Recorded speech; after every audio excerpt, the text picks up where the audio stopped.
Pozri, Diego, ja... Toto som naozaj nečakala. Iba povedz áno. Ale ako mi zaručíš, že to nebude také isté ako doteraz? Že to nie je iba ďalšia z tvojich hier, ako sa stať jediným prezidentom? Ak mi nedôveruješ, tak to nemá zmysel. Nechápeš?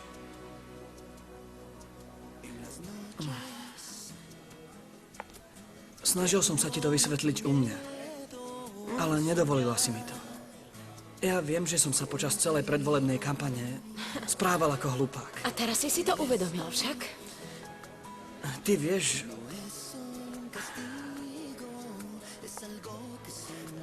Ty vieš, že... Odkedy odišla moja mama, tak sa správam veľmi čudne. Ja som iba chcel... Dokázať, že sa ničoho nebojíš? Áno? Diego, ja viem, že si veľmi trpel. Viem, že sa ťa dotklo to, čo sa...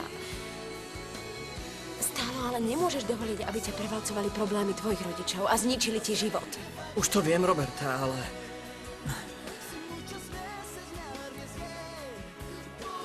Môžeme hovoriť o niečom inom. Už si sa pokúsil nájsť mamu? Poprosil si ho, aby ti všetko vysvetlila? Roberta, nie, prosím ťa.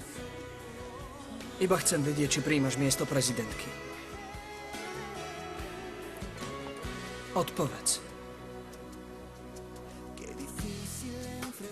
Prosím, povedz áno. Áno. Áno? Dobre. Ale teraz už dávajte veľký pozor. Práve sa začína modná prehliadka. Potlesk.